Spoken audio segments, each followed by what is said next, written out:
Good day, everyone. I am Arvin Dapon. Today, I will be discussing some of respiratory sounds. Respiratory sounds includes normal lung sounds, normal tracheal sounds, and abnormal lung sounds. I will be focusing on abnormal lung sounds. To diagnose abnormal lung sounds, we need respiratory assessment, pulmonary auscultation, and chest radiograph.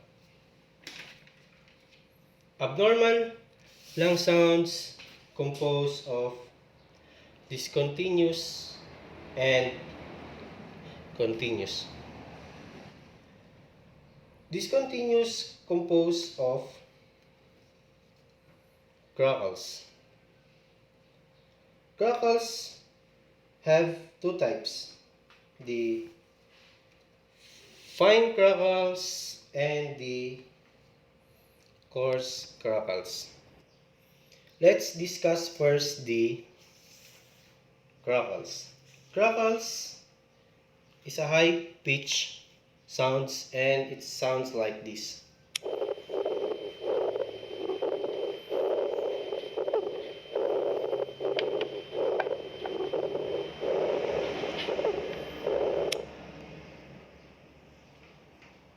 Fine crackles caused by explosive opening of airway and indicates small airway closure due to accumulation of fluid in respiratory interstitium. While coarse crackles caused by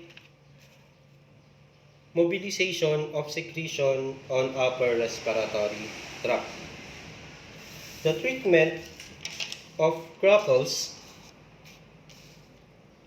includes inhaled steroids, bronchodilators, oxygen therapy, and pulmonary rehabilitation. Another type of abnormal lung sound is the continuous abnormal lung sounds. It composed of rhonchi. Rhonchi is a snore-like and low pitch sounds and it sounds like this.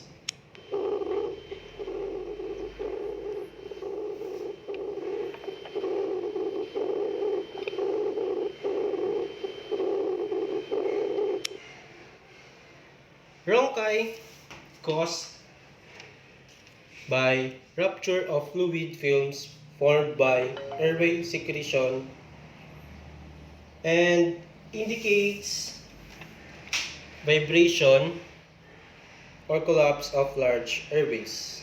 The treatment of rhonchi is bronchodilators, inhaled corticosteroids, and antibiotic. Another types of continuous is the wheezes. Wheezes is a continuous high pitch and it sounds like this.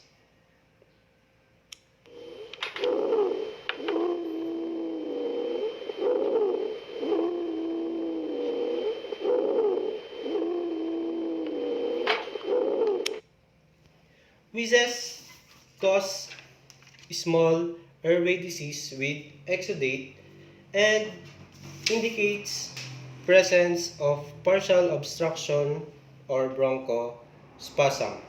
The treatment of wheezes includes bronchodilators, inhaled corticosteroids, and antibiotic. That's all. Thank you.